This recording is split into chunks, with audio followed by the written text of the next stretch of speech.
Student, सभी का online class में हार्दिक स्वागत है, हार्दिक अभिनंदन है।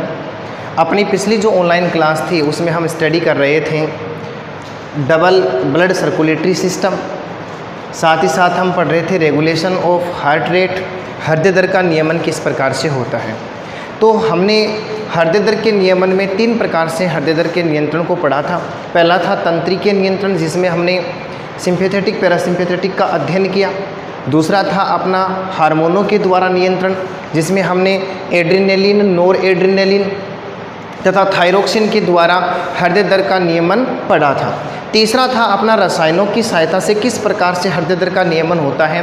तो मैंने आपको बताया था कि उच्च पीएच और कम ताप हृदय दर को कम करता है तथा कम पीएच, अधिक ताप और अधिक CO2 हृदय दर को बढ़ाने का काम करता है। आज एक और महत्वपूर्ण टॉपिक पर चर्चा करते हैं।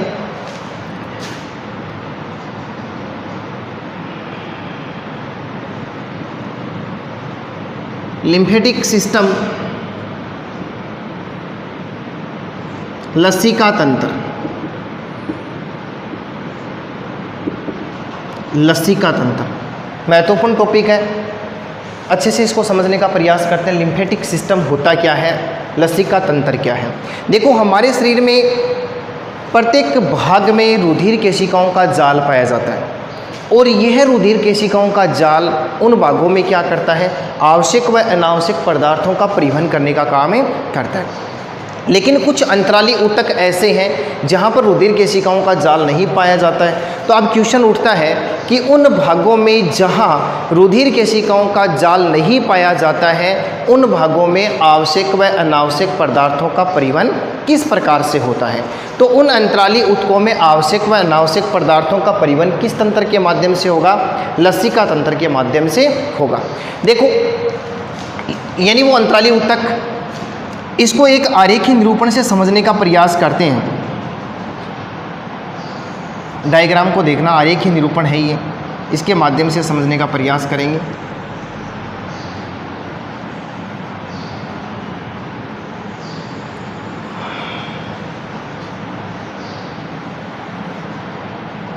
ये वेसल्स हैं,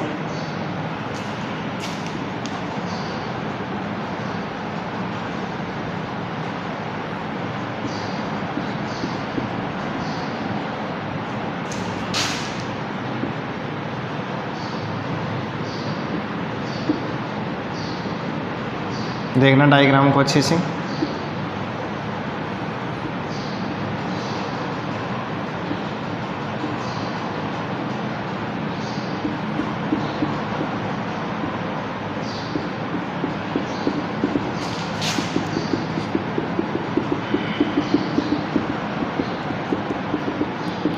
इसमें कुछ भागों को दर्शाया गया है। ये इसका प्लाज्मा वाला भाग है। अब देखो, ये जो भाग है ये एट्रियोल का है, ध्यान से देखना। आर्टियोल्स का है ये, एट्रियोल्स यानी धमनिकाओं का है। ये धमनिकाएं आगे जाकर के BC में खुल जाती है जी। BC क्या है, ब्लड कैपिलरीज, रुधिर केशिकाएं। और ये रुधिर केशिकाएं आगे चल करके वेनूल में खुलती हैं। किस में खुल जाती है, वेनूल्स में। और वेनूल्स किस में खुलती है, वेन्स में खुलती है। हम जानते हैं शरीर के प्रत्येक भाग में रुधिर के माध्यम से आवश्यक व अनावश्यक पदार्थों का परिवहन या आदान प्रदान धमनी व शिरा के माध्यम से किया जाता है। लेकिन देखो, कुछ अंतराली ऊतक ऐसे भी हैं जहाँ पर रुधिर केशिकाओं का जाल नहीं पाया जाता है। जैसे ये कोई अंतराली ऊतक है, ये आपको दिखाया गया है, BC ब्लड कैपिलरीज है। अब यहाँ तक आवश्यक व अनावश्यक पदार्थों का परिवहन किस प्रकार से होगा, तो जिस तंत्र के माध्यम से होता है उसे क्या कहा जाता है, लिम्फेटिक सिस्टम कहा जाता है। लिम्फेटिक सिस्टम कहा जाता है। देखो, इसे सहायक तंत्र भी कहते हैं। आपको 2 महत्वपूर्ण बातें बता देता हूँ। ये अपने आप में एक सहायक तंत्र है क्योंकि ये सर्कुलेटरी सिस्टम की हेल्प करता है। किस प्रकार से, अंतराली ऊतकों में आवश्यक व अनावश्यक पदार्थों का परिवहन करके। इसे दूसरा परिसंचरण भी कहते हैं। इसे दूसरा परिसंचरण तंत्र भी कहा जाता है। अदर सर्कुलेटरी सिस्टम किसको कहा जाता है, लिम्फेटिक सिस्टम को कहा जाता है, लसिका तंत्र को कहा जाता है। देखो, ये जो ब्लड कैपिलरीज हैं, इसे कुछ तरल छन करके जिसमें H2O की मात्रा होती है।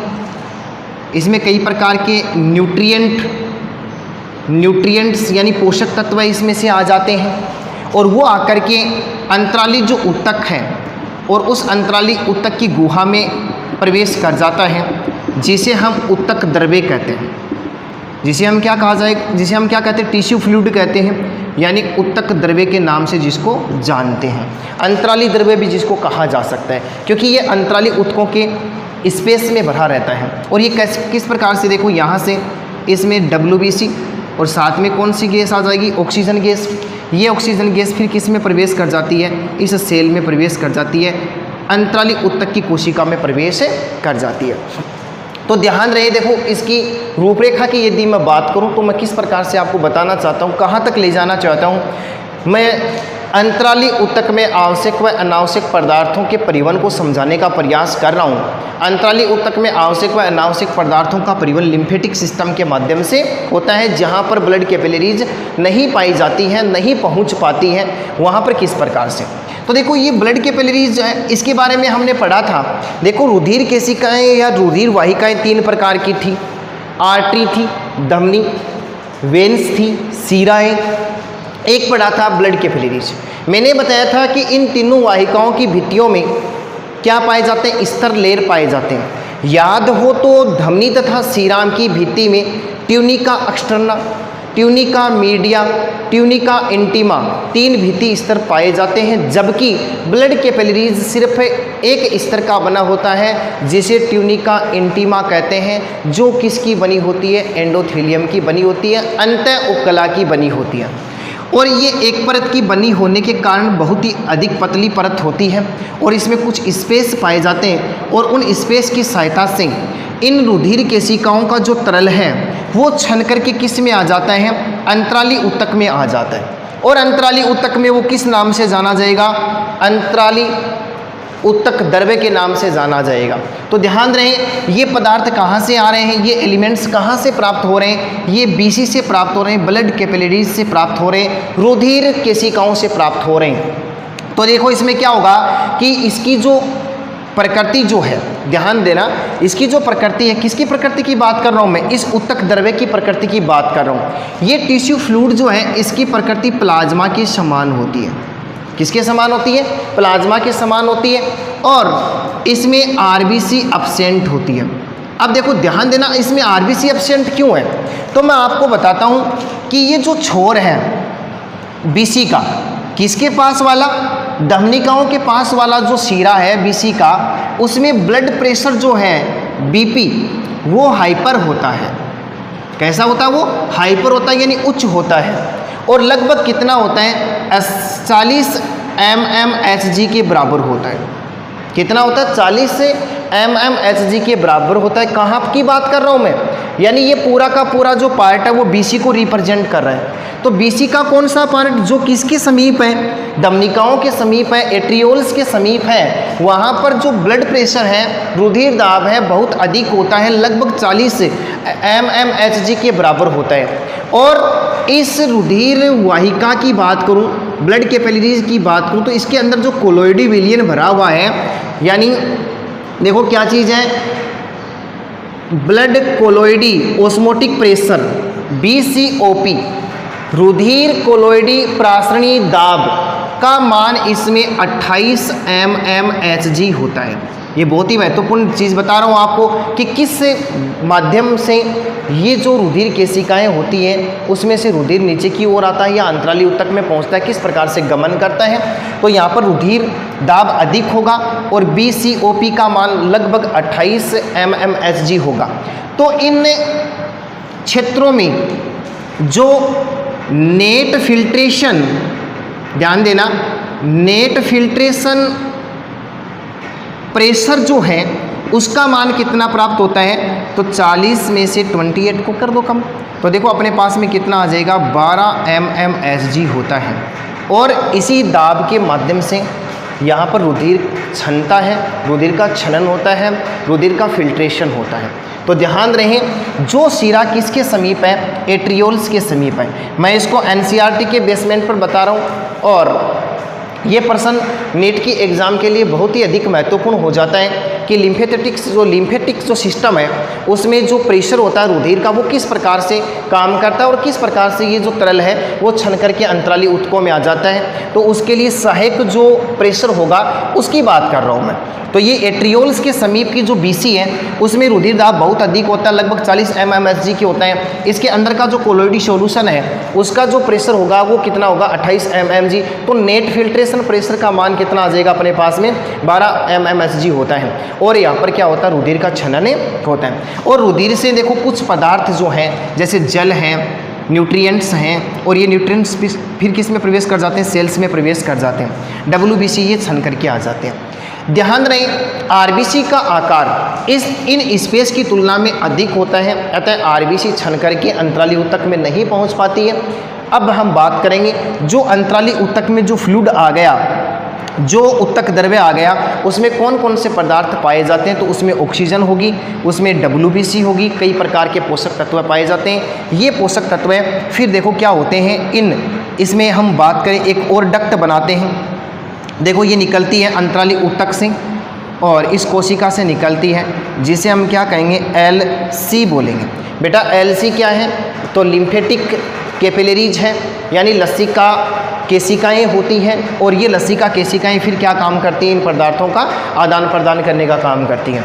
अब इस अंतराली ऊतक में देखो क्या क्या चीज़ें, यहाँ पर कई प्रकार के बैक्टीरियाज पाए जाते हैं, बैक्टीरिया पाए जाते हैं। और ये स्ट्रक्चर किसकी है, आरबीसी की है, यानी रक्त कणिकाएँ पाई जाएंगी। और ये जो अमीबॉइड स्ट्रक्चर में जो है ये अपनी WBC है, जो फिर किस में आ जाती है, अंतराली ऊतक में आ जाती है। और ऑक्सीजन इसमें प्रवेश कर जाती है। अब देखो इसमें कई प्रकार के हानिकारक अपशिष्ट पदार्थ भी बनते हैं। अब क्या होगा कि ये जो ऑक्सीजन गैस इसमें आ जाएगी तो ये किसको मुक्त कर देगी, CO2 को। कई प्रकार के वेस्ट मटेरियल को छोड़ती है। और ये CO2 और वेस्ट मटेरियल जो होते हैं वो किस में पहुंच जाते हैं, शिरा पात्र में पहुंच जाते हैं या शिराओं में पहुंचे जाते हैं। तो ये जितना भी टोटल फ्लूइड है उसका 90% जो द्रव्य है, ध्यान देखना, अंतराली ऊतक का 90% द्रव्य साधारण पथ के द्वारा किस में पहुंच जाता है, शिराओं में पहुंच जाता है। लेकिन जो बच गया 10%, यानी कहने का मतलब क्या हुआ, अब ये जो शिराएं हैं, शिराओं में रुधिर दाब घट जाता है। देखो मैं यहाँ लिख करके बता रहा हूँ आपको, शिरा में BP रुधिर दाब 40 से घट करके 15 mmHg हो जाता है। कितना हो जाता है, 15 mmHg होता है। लेकिन ध्यान रहे यहाँ पर भी BCOP, ये जी क्या है, ब्लड कोलोइडी ऑस्मेटिक प्रेशर का मान 28 mmHg ही रहेगा।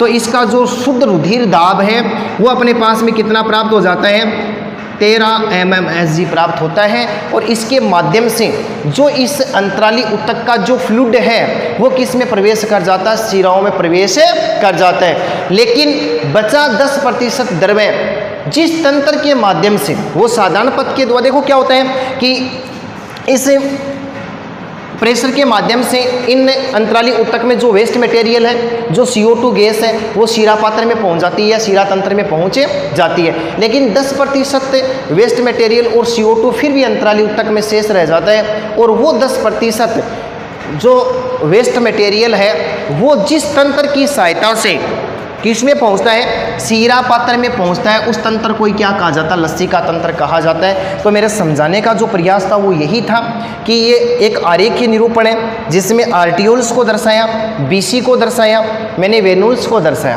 बीच का जो स्पेस है उसको मैंने क्या बोला है, अंतराली ऊतक। अंतराली ऊतक में इन्हीं रुधिर केशिकाओं से छनकर के जो तरल आता है उसे हम क्या कहते हैं, टिश्यू फ्लूइड कहते हैं। ये टिश्यू फ्लूइड जब किस में प्रवेश कर जाए, लिम्फेटिक वेसल्स में या लिम्फेटिक वेसल्स में, लसिका वाहिनी में प्रवेश कर जाता है तो वो क्या कहलाता है, लिम्फ कहलाता है। क्या कहलाता है, लिम्फ कहलाता है। और लिम्फ की सहायता से ही क्या होता है, अंतराली ऊतक में आवश्यक व अनावश्यक पदार्थों का परिवहन होता है। अब देखो इसको आगे समझते हैं कि लिम्फेटिक जो सिस्टम है उसका निर्माण किन किन भागों से होता है। तो ध्यान से समझना इस टॉपिक को। सबसे पहले इसमें आएगा लिम्फ। लिम्फ के बाद में इसमें आती है लिम्फ कैपिलरीज और लिम्फ कैपिलरीज आगे चल कर के लिम्फ वेसल का निर्माण कर देती है, जिसमें घुंडीनुमा संरचना पाई जाती है जिन्हें लिम्फ नोड कहते हैं। ये भाग मिलकर के लिम्फेटिक सिस्टम का निर्माण करते हैं। देखो सबसे पहले हम पढ़ते हैं लिम्फ क्या चीज़ है। देखना जी, बीसीसी, किसकी बात कर रहा हूँ मैं? बीसीसी। अब बीसी को आप समझ गए होंगे, ब्लड कैपिलरीज है। बीसी से छनकर आया हुआ तरल, किस में आया हुआ तरल है? अंतराली ऊतक में। ये बार बार बताने की आवश्यकता नहीं, आप समझ गए। अंतराली ऊतक की ही बात कर रहे हैं, जहाँ पर रुधिर केशिकाएं नहीं पहुँच पाती हैं। तो बीसी से छनकर आया हुआ तरल अंतराली ऊतक में क्या कहलाएगा? सिंपल सी बात है, अंतराली द्रव्य कहलाएगा। क्या कहलाएगा? अंतराली द्रव्य। और जब ये अंतराली द्रव्य किस में प्रवेश कर जाए? लसिका वाहिनी में प्रवेश कर जाए तो क्या कहलाता है? लिम्फ कहलाता है। तो इसकी सीधी सी परिभाषा है, रुधिर केशिकाओं से छनकर आया हुआ तरल लिम्फ कहलाता है। क्या कहलाता है? लिम्फ। इसकी जो प्रकृति है, देखो ये किस प्रकार से, ये प्लाज्मा के समान ही है। किसके समान होता है? ये प्लाज्मा के समान। लेकिन इसमें कमी क्या है? RBC is absent. इसमें आरबीसी नहीं पाई जाती है। इसमें क्या नहीं पाई जाती है? यानी लिम्फ में आरबीसी नहीं पाई जाती है। और यदि इसकी बात की जाए तो इसमें CO2 तथा वेस्ट मटेरियल अधिक मात्रा में पाए जाते हैं। CO2 तथा वेस्ट मटेरियल अधिक मात्रा में पाए जाते हैं। अब देखो क्या होता है कि इसमें फिर अंतराली ऊतक से कौन कौन आ जाएगा? WBC आ जाएगी। और कौन प्रवेश कर जाती है? ऑक्सीजन प्रवेश कर जाती है। अब ये ऑक्सीजन देखो क्या होगा कि अपनी जो लिम्फ वेसल्स हैं, लिम्फ वेसल्स में प्रवेश कर जाती हैं, लसिका वाहिनी में प्रवेश करती हैं। अब लसिका वाहिनी में इसका परिवहन किस प्रकार से होता है? तो ध्यान रहे, लिम्फ का, यानी मैं बात कर रहा हूँ लसिका का परिवहन लसिका वाहिनी में अंगों से हृदय की ओर होता है। बहुत ही महत्वपूर्ण चीज़, अंगों से हृदय की ओर होता है। किससे किसकी ओर होता है? ऑर्गन टू हार्ट की ओर होता है। यानी शरीर के विभिन्न भागों से क्या काम करता है? ये आवश्यक व अनावश्यक पदार्थों का परिवहन करता है। मैं आपको बताऊं, lymph is a middle man. इसे दलाल कहा जाता है। ये दलाल शब्द लिम्फ को क्यों दिया गया है? तो ध्यान रहे, इसका काम होता है शरीर के अंतराली ऊतकों से अनावश्यक पदार्थों को रुधिर तक लाना और रुधिर के आवश्यक पदार्थों को अंतराली ऊतक तक लेकर के जाने का जो काम है वो किसका होता है? लिम्फ का होता है। और लिम्फ किस में परिवहन करता है? लिम्फ वेसल में परिवहन करता है, लसिका वाहिनियों में प्रवेश करता है और परिवहन करता है। अब इसका परिवहन किस प्रकार से होगा तो इसको समझने का प्रयास कीजिए। तो देखो, लसिका वाहिनी की पेशियों में संकुचन, वाहिनियों में संकुचन, यानी इसकी जो पेशियां हैं उनमें यदि क्या हो जाए? संकुचन हो जाए। या फिर लसिका वाहिनियों, ध्यान से देखना, ये बहुत ही महत्वपूर्ण चीज़ है, लसिका वाहिनियों को घेरने वाली भित्तियों में संकुचन। किस किस प्रकार के संकुचन? इसमें लसिका वाहिनियों में संकुचन हो जाए या फिर लसिका वाहिनियों को घेरने वाली भित्तियों में संकुचन हो जाए। और किस पर निर्भर करेगा? इसमें स्थित कपाटों की संख्या पर निर्भर करता है। और इसके माध्यम से ही ये जो लसिका है वो लसिका वाहिनियों में अंगों से हृदय की ओर परिवहन करने का काम करता है। तो समझ में आया होगा कि लसिका किस में गमन करता है? लसिका वाहिनी में। किसकी सहायता से? लसिका वाहिनियों में संकुचन की सहायता से।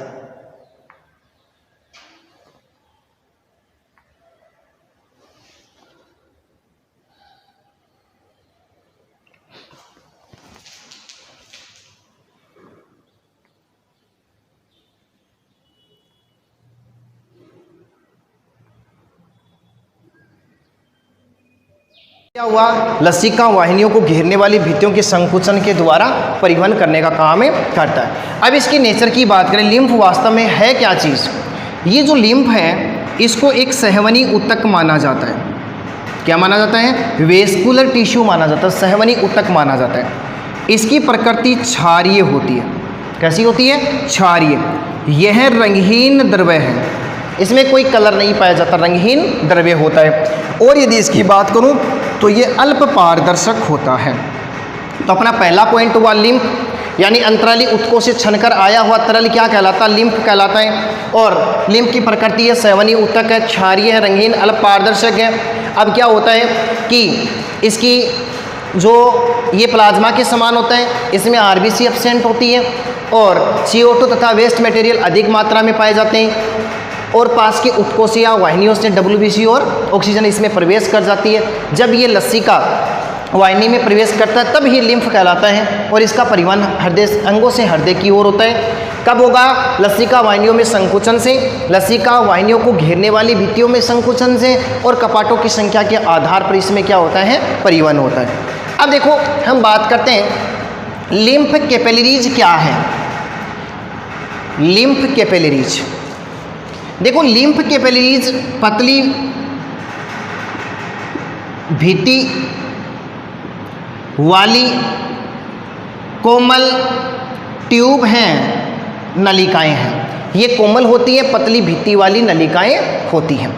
अब देखो कुछ बॉडी के पार्ट हैं, जैसे फॉर एग्जांपल यदि बात करें स्किन की एपिडर्मिस यानी अधिचर्म की बात कर लें। इसके साथ साथ में हम किसकी बात करें? बोन मेरो की बात कर लें, मेरुरज्जु की बात करें। कार्टिलेज यानी उपास्थियाँ, कई प्रकार की उपास्थियाँ, ब्रेन मस्तिष्क, स्पाइनल कॉर्ड यानी मेरुरज्जु, हेयर, इन पार्टों को छोड़कर शरीर के सभी भागों में लिम्फ कैपिलरीज पाई जाती है। यानी सभी भागों में लिम्फ कैपिलरीज पाई जाती हैं, लसिका केशिकाएं पाई जाती हैं। ध्यान रहे, एक बहुत ही महत्वपूर्ण चीज़ बता रहा हूँ जिसको हमने डाइजेस्टिव सिस्टम में पढ़ा था कि आंतरीय जो उपकला है, आंतरीय उपकला में जो अंगुली के समान उभार था जिसको हमने रसांकुर विलाई कहा था। विलाई अंतिम छोर पर, बहुत ही महत्वपूर्ण चीज़ है, अंतिम छोर पर जिस संरचना में खुलती है उसे आछीर कहते हैं। जिसे क्या कहा जाता है? आछीर कहा जाता है, या हम इसको कह सकते हैं लेक्टियल कह सकते हैं। और आछीर का काम होता है वसा का अवशोषण करना, वसा का अवशोषण करना। जैसे वसा का अवशोषण होगा, लिम्फ जो है, लिम्फ का कलर दूधिया हो जाता है। देखो मैंने अभी भी यहाँ लिखा था नेचर की इसकी नेचर की बात की थी, प्रकृति की बात की थी, और मैंने आपको बताया था कि लिम्फ रंगहीन तरल होता है। लेकिन ध्यान रहे प्रिय विद्यार्थियों, जैसे जैसे वसा का अवशोषण होता है लिम्फ का रंग कैसा हो जाता है? दूधिया हो जाता है। तो कहाँ? आंतरीय उपकला की विलाई आछीर या लेक्टियल कहलाती है, जो वसा का अवशोषण करती है, जिससे लिम्फ का रंग कैसा हो जाता है? दूधिया हो जाता है। ये हैं अपने शरीर में स्थित लिम्फ कैपिलरीज। अब इसके बाद में हम बात करते हैं लिम्फ वेसल्स की। और लिम्फ वेसल्स, देखो विभिन्न प्रकार की लिम्फ कैपिलरीज मिलकर के जिस डक्ट का निर्माण करती हैं उस डक्ट को ही क्या कहा जाता है? लिम्फ वेसल कहा जाता है। एक परिभाषा तो यह हो गई कि लिम्फ केशिकाएं मिलकर के जिस वाहिनी का निर्माण करती है, जिस डक्ट का निर्माण करती है, उसे लिम्फ वेसल कहते हैं। इसके अलावा वह नलिकाकार संरचना जिसमें अंतराली ऊतक तक लसिका का परिवहन होता है, वो भी क्या कहलाती है? लिम्फ वेसल कहलाती है। देखो इसकी जो संरचना है, इसकी जो उत्पत्ति है, वो शीरा के समान होती है। किसके समान होती है? शीरा के समान होती है। लेकिन इसमें जो दाब है वो कम पाया जाता है, यानी तरल का जो दाब है वो कम पाया जाता है। और कपाटों की जो संख्या है, वाल्व जो हैं, उनकी संख्या क्या पाई जाती है? अधिक पाई जाती है। यानी वाल्व अधिक पाए जाते हैं और दाब कम पाया जाता है। किसकी तुलना में? शीरा की तुलना में। ये कपाट क्या काम करते हैं? लसिका के विपरीत प्रवाह को रोकने का काम करते हैं। अब देखो विभिन्न प्रकार की लिम्फ वेसल्स मिलकर के एक मेन लिम्फ बनाती है, लिम्फ डक्ट बनाती है, लसिका वेसल्स बना देती है, मुख्य लसिका वाहिनी का निर्माण करती है। हमारे शरीर में दो मुख्य लसिका वाहिनियां पाई जाती हैं।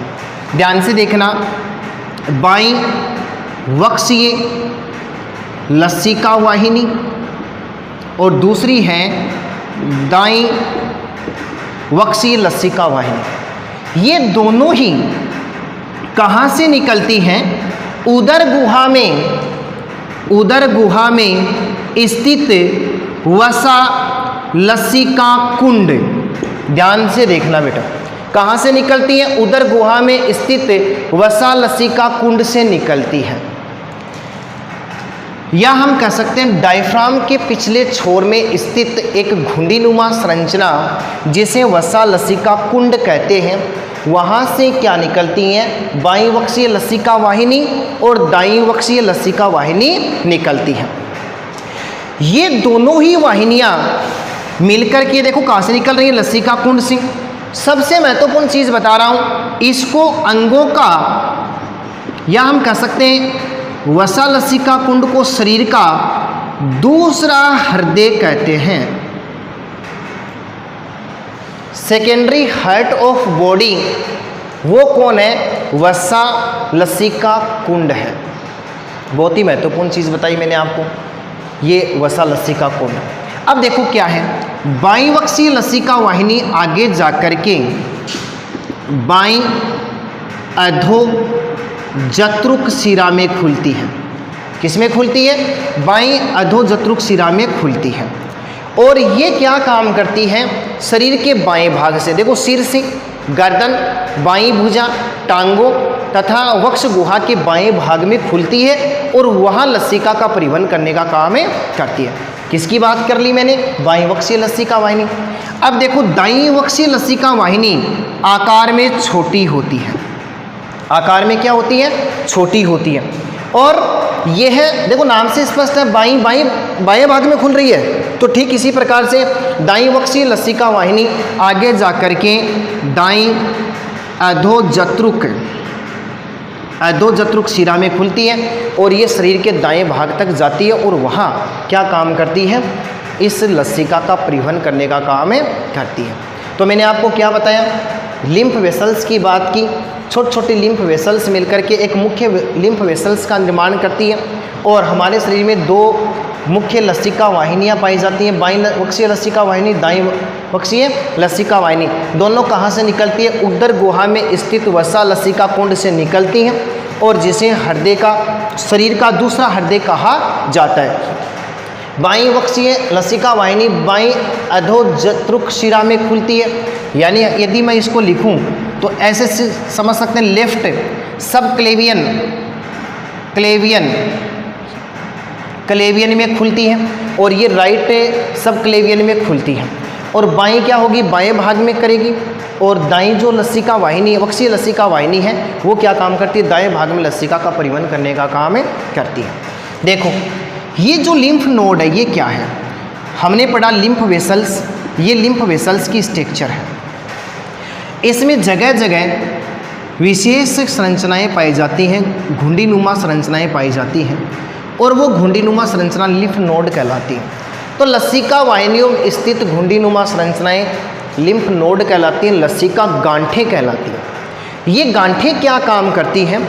तो इन लसिका वाहिनियों में मृत कोशिकाएं यानी डेथ सेल हैं और बाह्य कणों को हटाने का काम करती हैं।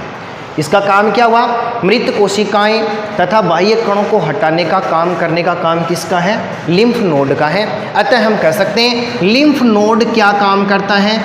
लिम्फ को साफ करने का काम करता है, फिल्टर करने का काम करता है, क्लियर करने का काम करता है। प्रिय विद्यार्थियों, इसके अंदर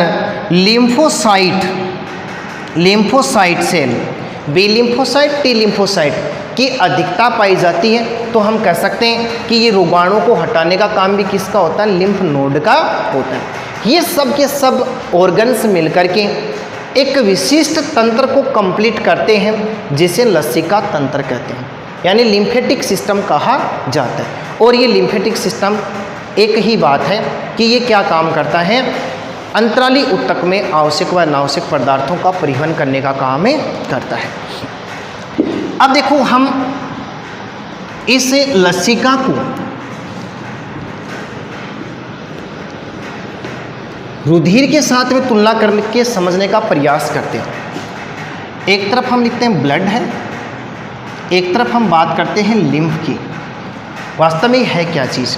देखो ये जो रुधिर है ये it is the part of circulatory system. Circulatory system यानी यह परिसंचरण तंत्र का भाग है।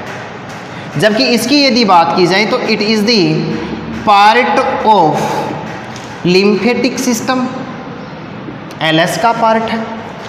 और यदि बात की जाए तो इसमें RBC is present, RBC is present. और यदि इसकी बात की जाए तो आरबीसी इज एब्सेंट। विद्वानों, यदि आरबीसी है तो रुधिर का रंग कैसा हो जाएगा? Red colour. हम जानते हैं इसमें हीमोग्लोबिन पिगमेंट है। आरबीसी इज एब्सेंट है, इसका मतलब इसको क्या माना जाएगा? कलरलेस माना जाएगा। इसको क्या माना जाएगा? कलरलेस माना जाएगा। और अधिक महत्वपूर्ण बातें करें तो इसमें प्रोटीन, फॉस्फोरस, कैल्शियम की अधिकता होती है और इसमें इन पदार्थों की कमी पाई जाती है। देखो इसमें CO2 की कमी है, यानी रक्त में CO2 की कमी होती है, तो इसमें CO2 की अधिकता होती है। दोनों में डिफरेंस कर रहे हैं, कंपैरिजन से आप समझ जाएंगे। देखो रक्त में O2 की अधिकता है जबकि लिम्फ में O2 की कमी पाई जाती है। रुधिर का निर्माण प्लाज्मा, आरबीसी, डब्ल्यूबीसी तथा प्लेटलेट से होता है, जबकि इसका निर्माण प्लाज्मा व कम डब्ल्यूबीसी से होता है। यानी डब्ल्यूबीसी तो पाई जाएगी लेकिन कम मात्रा में पाई जाती है। विद्यार्थियों ध्यान रहे, नोट लगाकर समझने का प्रयास कीजिए। इसमें लिम्फोसाइट की जो मात्रा है वो अधिक पाई जाती है, जबकि रुधिर में लिम्फोसाइट कम मात्रा में पाया जाता है। हाँ, लेकिन रुधिर में न्यूट्रोफिल की जो संख्या है, किसकी बात कर रहा हूँ मैं? न्यूट्रोफिल की जो संख्या की बात कर रहा हूँ, वो रुधिर में अधिक पाई जाती है।